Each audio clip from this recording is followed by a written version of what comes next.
We are live. If you're watching this right now, which you are because you're hearing me say this, the submission form, it's live.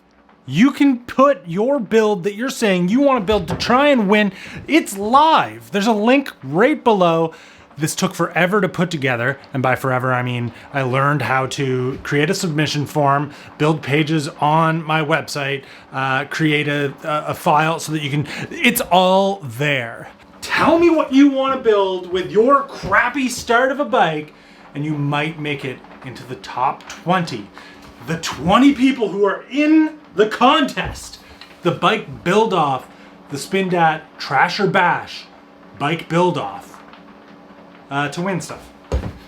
Very much lost my train of thought there. Okay, so if you're a supporter of the channel through Patreon, you've actually, you had a sneak peek, and by sneak peek I mean you've seen the entire list of rules that I came up with on there for, it's been up there for about a week. But it still feels worth having a conversation about this. I don't know, maybe as a bit of a motivator or like an insight to what I'm thinking. So first of all, and this was asked in the comments before, like why put the time, effort, maybe the money, the parts into a low-end bike? And the simplest answer that I can give is one, it's fun, and two, actually is in the form of a question. Why do people put a bunch of money into like Civics, Golfs, Jettas, hell, this thing?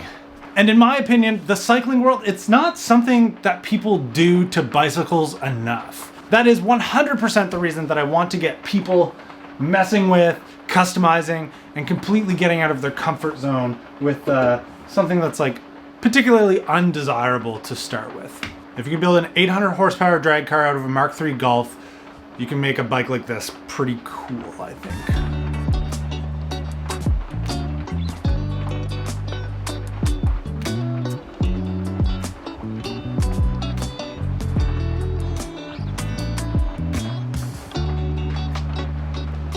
But also, I think it's just like, I think it's a really fun and hilarious opportunity to get all those nerds who are like, you can't do that to a bike. You can't, that's dangerous. It'll break. Like there's some sort of like actual law or calculation or rule that they know about that says like, you can't just change a fork willy-nilly, the head tube will fall right off of it. Just see this as a really broad opportunity to prove to some of those nerds that bikes are significantly more resilient than you give them credit.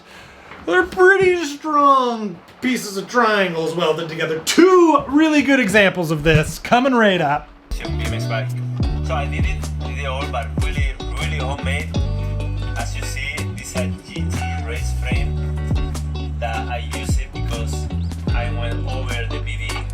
It was American size, longer because I realized when we were riding it, you feel like it's really short, so we wear like another hip. That's Ruben Alcantara. He's like a kind of a childhood BMX hero of mine. This is the first full suspension BMX that he put together. Look at the things he's jumping. That bike is so sketchy looking. An added head tube welded on like the rear end. But really good proof that metal triangles underneath you don't just kind of like spontaneously combust on landing. They usually give you a little bit of a heads up that they're gonna break. You just go. And then the next example, in the mountain bike world, via GMBN. It is still cut a groove in it, just like this one right here. This one's a little bit longer, it's 442. The rear is, it's supposed to be dead straight. Kind of not. It just aims to the left a little bit. Blake takes a head tube and a bottom bracket from a Nuke Proof, I think? Whatever it was, and literally builds an entire bike around it.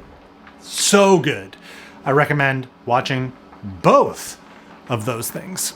But what I love about that is just the problem solving, the creativity, the thought processing. It's so good. And in my mind, someone like me, that is always going to be more interesting than anything that comes out of whatever, Superbike world, whatever.